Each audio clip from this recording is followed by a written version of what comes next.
Hillary. I'm Davida. We're the two Pilates chicks, and it's season 5, episode 6.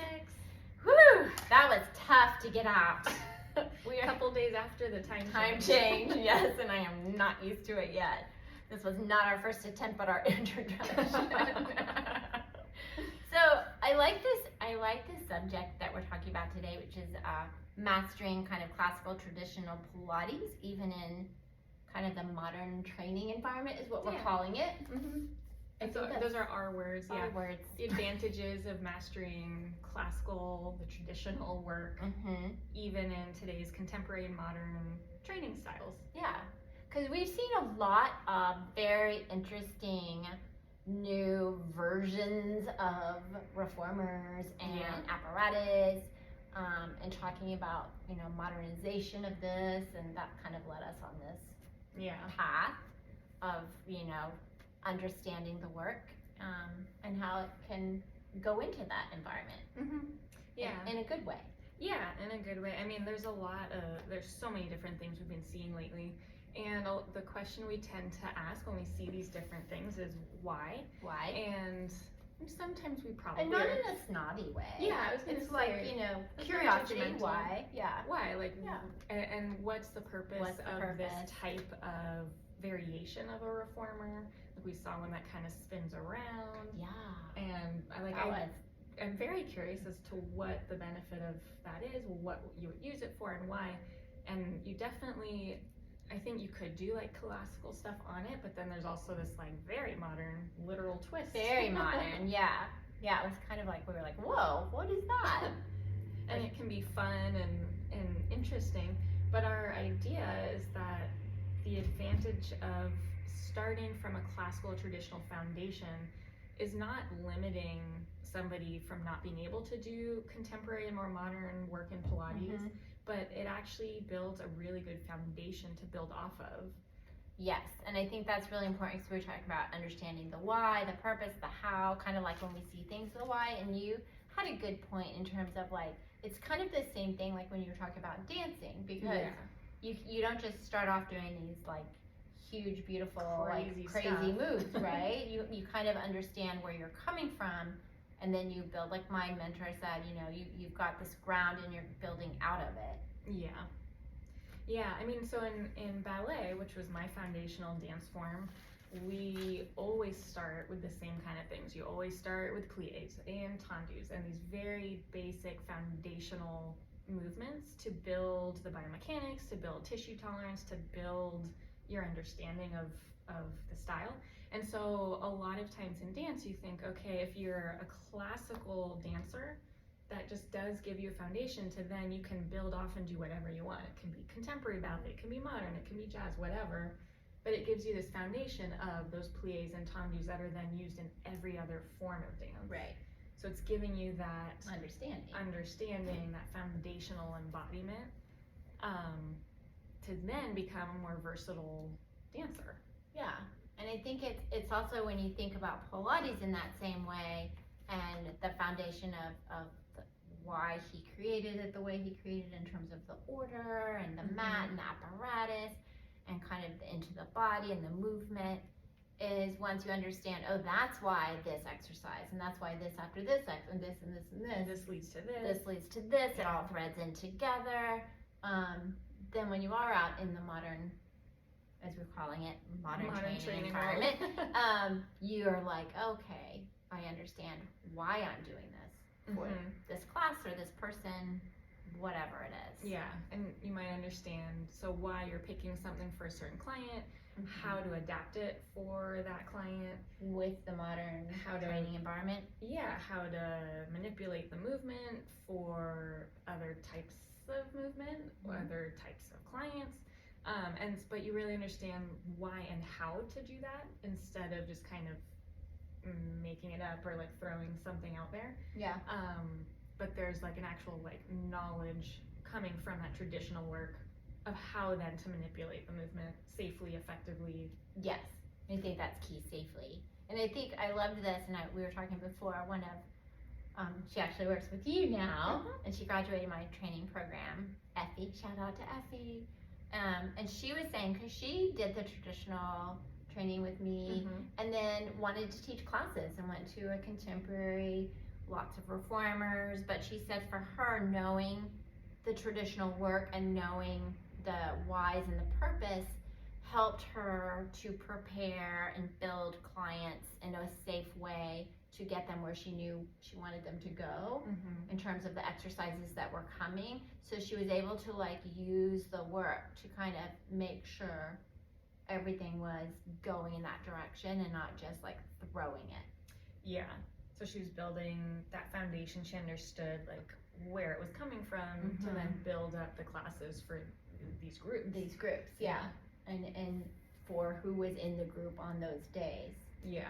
She wasn't gonna like throw them into this move without them being prepared in the foundation work of the, like you were talking about, the biomechanics, the muscle memory, all of that kind of firing. That foundational knowledge. Yeah. Yeah, and I know for her in particular, when she started taking group classes herself, like just as a practitioner before becoming a teacher, she took a lot of like more contemporary classes, and so then coming into the traditional work to then learn from a traditional standpoint just gave all that foundation to then build back into whatever you want it to be. Yeah, which I think it keeps your client safe, it keeps you confident knowing that you know what you're doing in terms of what you're teaching, whether it's whatever, contemporary or I mean, I think for anything really, like anything that you're studying, understanding the foundations and the roots of the subject matter first is very important. Yeah. To then either stick to the foundation or build off of it or do more research into whatever. Like you pick your subject matter, and it is important to start with that foundation. Yeah. And it's always, you can always go back to it too. Yeah. Like I love to do that with clients, but you can always go, well, I assume in dance you would too. Totally. I mean, there are days where like your pirouettes are just not happening, and you say, okay, you know what? I'm not trying to do triples or whatever. I'm going back to my maybe just a balance. Maybe then I try to do a single pirouette, and you go back to that foundation to then again rebuild off of that again. And I think that speaks to Pilates too. Definitely. Because there's some days you do things, and then other days you come in or the client comes in and it's like, whoa. Not happening. Things aren't working today. Not connecting. Pulled in a different direction, twisted for some reason. That's happened a lot with the time change too. People are like, people have not been feeling on it this week. No. But like you come back to, let's say you just come back to footwork and you just really go through the footwork, really focusing on actually what it's about, where you're trying to what the from. spring is saying. Yeah. How does the spring feel? Yeah. How is the foot bar with your feet? You know, all those just like foundational things. And it can be really centering. And then from there you can get grounded and then do more through the class when maybe otherwise you're coming in, you're like, wow. But I also think and we kind of talked about this is, because people talk about, oh, well, classical, there's an order, traditional, there's an order, it's boring, blah, blah, blah, it's the same old thing. Right. But in reality, what you were saying, which I liked, was it actually makes us more versatile and adaptable as teachers. Yeah. Because of that foundation. Because you have that foundation. So again, you're starting from a solid start place. Yeah. From that solid knowledge. And it sounds kind of like we're not bashing any way of teaching, but it's kind of like any way you teach, and I feel like you've got to understand why you're doing or giving something to a person because they're trusting their body to you. So I think it's important to understand that no matter what. Yeah, definitely. I mean, and I don't even know what style I would call what I originally trained in, but it was more classically based, but some Fletcher orientation, because you had some Fletcher in yours. A little bit, but I wouldn't call myself like very knowledgeable in Fletcher. But so it was like more classical, but we were all dancers. So coming from like a dance side of movement in Pilates, which Fletcher was a dancer.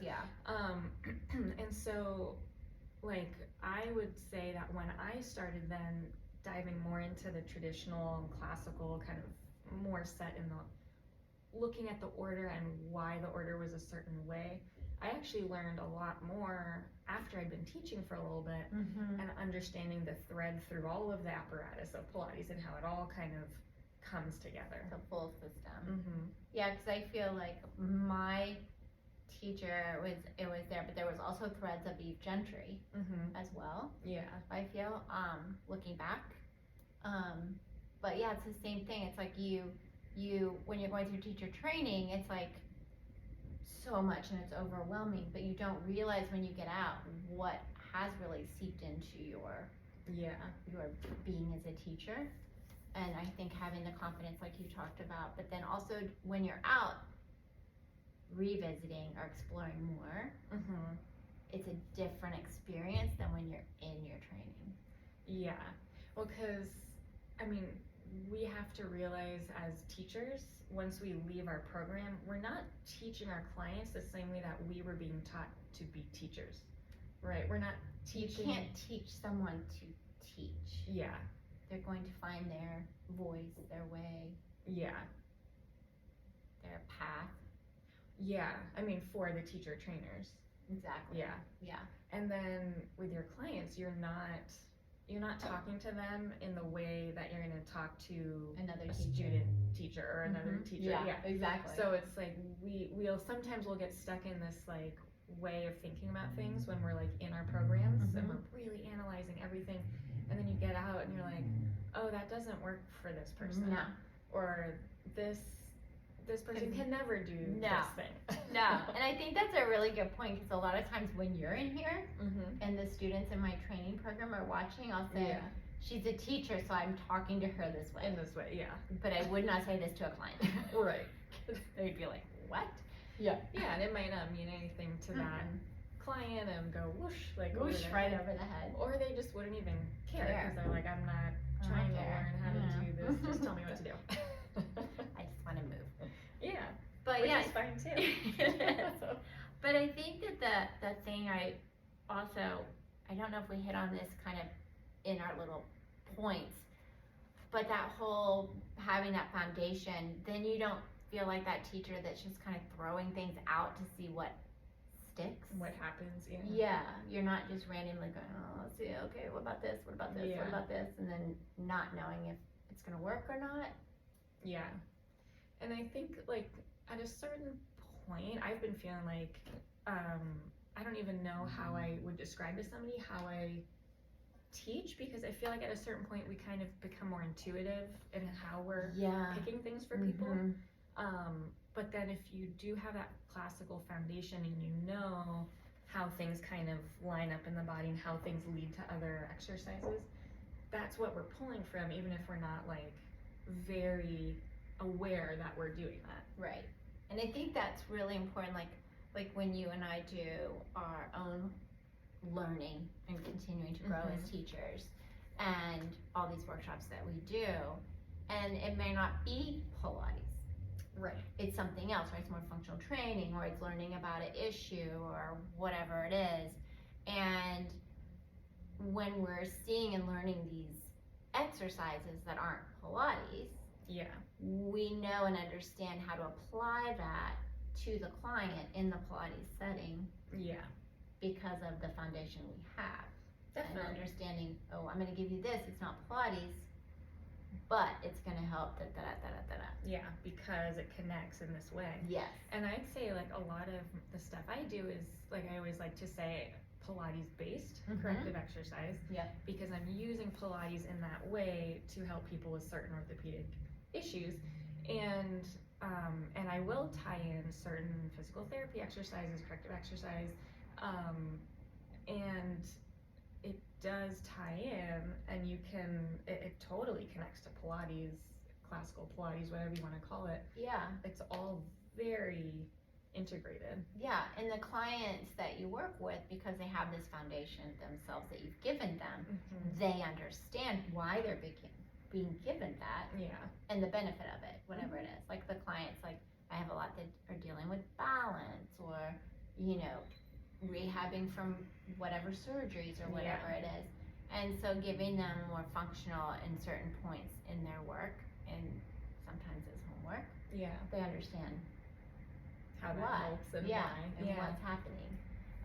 So I think that's a good thing to think about too, is even if you go outside of the realm of, you know, traditional Pilates or Pilates, whatever it is, Mm-hmm. into that functional or PT or whatever it is, and you bring it into the studio for the client, you understand why.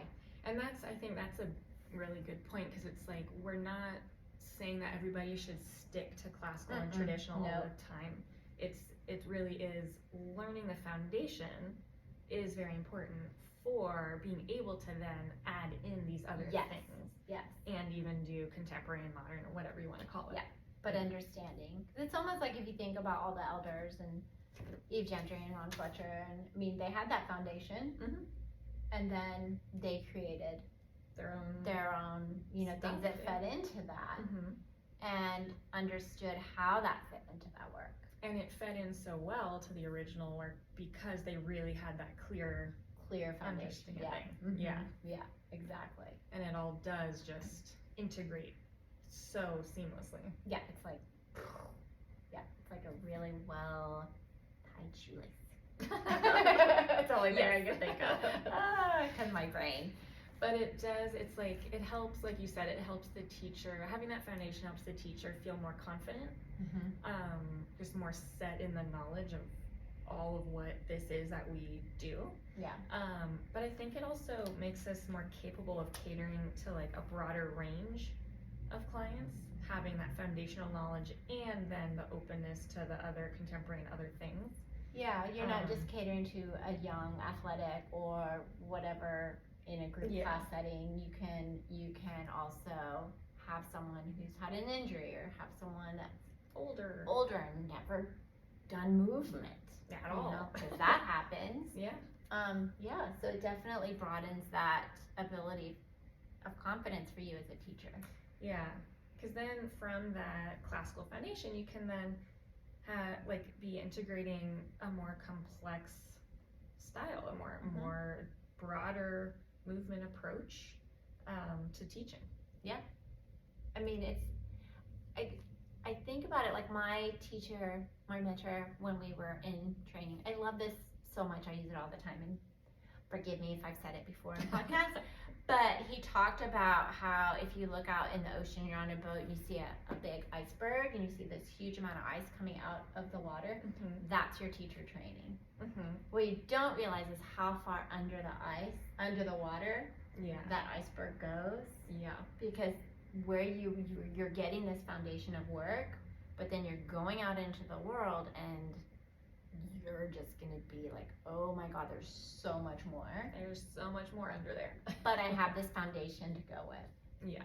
No matter what direction of teaching I go, I've got this part. Yeah. To build off of. Yeah. Instead of just randomly playing things around.